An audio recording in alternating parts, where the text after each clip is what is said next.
July is Disability Pride Month, and at the Free Library we have tons of titles that you can read to learn more about people whose experiences are different from your own, or to validate things that you do experience.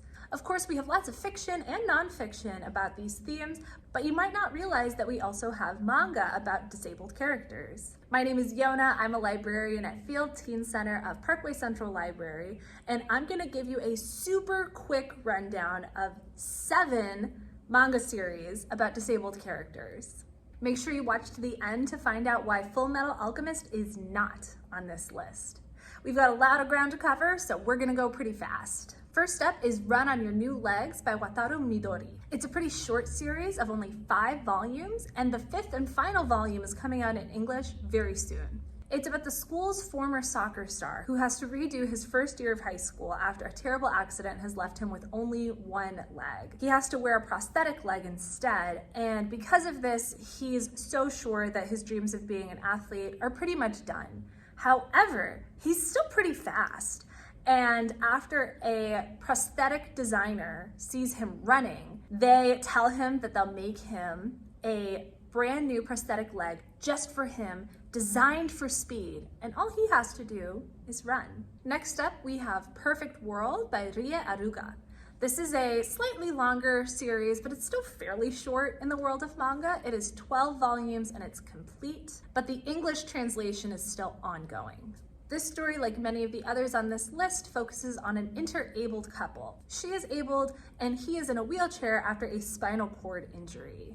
At first, she's not sure what to make of this and doesn't think that it's possible for her to fall in love with somebody who's in a wheelchair, but life quickly proves her wrong, and throughout the story, she learns how her perceptions and assumptions about him and what he's capable of are very wrong. The story definitely explores some of the experiences of wheelchair-bound folks, but it focuses on her perspective and her experiences. She has a lot to learn and puts her foot in her mouth a lot, and there are a couple icky tropes scattered throughout, but there are also some really good conversations between the 2 main characters about boundaries and not making assumptions that I think are really valuable. Number 3 is Love's in Sight by Uoyama. This is another interabled couple. He is a tough street fighter with the scars on his face to prove it and a loyal gang of goons. She's tiny and adorable and sort of sassy and has a vision impairment, so she's only able to see some colors and light. So can it still be called love at first sight? They're definitely very into each other immediately, and folks who enjoy comedy and romance will love their banter and wacky antics. Next up is A Sign of Affection by Suu Morishita. This title is currently only available at the Free Library on the Libby app, so you can read it on your phone. There are currently 8 volumes and it's ongoing. You're gonna love these beautiful dreamy colors because they're done in a traditional style with markers and ink. It's a sweet love story between a deaf girl and a hearing boy, and although the creators are not part of the deaf community, they really took pains to educate themselves and pull in consultants, and there are notes at the end of each volume that explain how they applied sign language to the panels and what they learned from their consultants. So this is a really good one if you want a sweet love story and you want to learn a little bit more about sign language and the deaf community in Japan. Next up is I Hear the Sunspot by Yuki Fumino. This is another ongoing series with 7 volumes so far, and it's a BL story. It's about this boy who has always felt misunderstood, partly because he's queer, but partly because he has a hearing disability. He mishears things often, and it makes it hard for him to communicate with others. So for the most part, he just doesn't. He's closed himself off to the world until he meets this boy who brings him out of his shell. The penultimate series on this list is A Silent Voice by Yoshitoki Oima.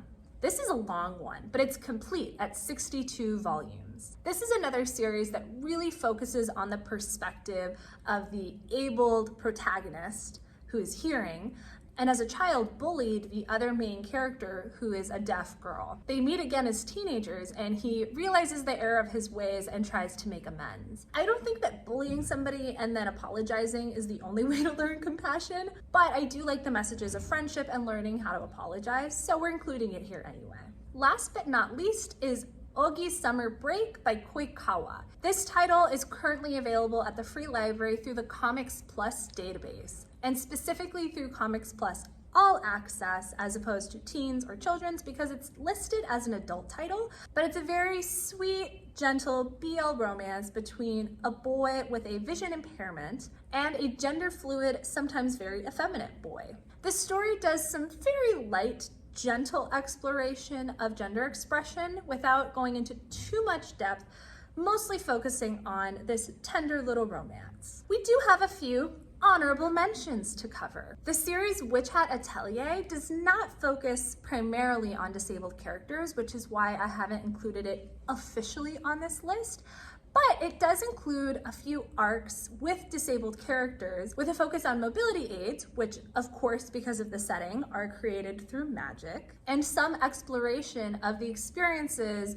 of the characters with the disability. And another nice thing about how this series handles disability is that there isn't just one token character, but a handful of different characters with different disabilities and different reactions to their disabilities. This is just yet another reason why I love this series. For my second and final honorable mention, I'm sure some of you are wondering why I haven't talked about Full Metal Alchemist. I decided not to include it officially on this list because although there are indeed characters with prosthetic limbs, there's very little tie-in to real-world disabled experiences, and more about how cool it would be to have an arm that's also a gun that's attached to your body. However, if you are a disabled person and you resonate with the characters in this series, I love that for you, and there's nothing wrong with that. To my knowledge, none of these series are written by people who actually have disabilities, so I hope your reading doesn't stop here and that you also seek out titles by disabled writers and creators. But I also hope you'll check out one of these manga series and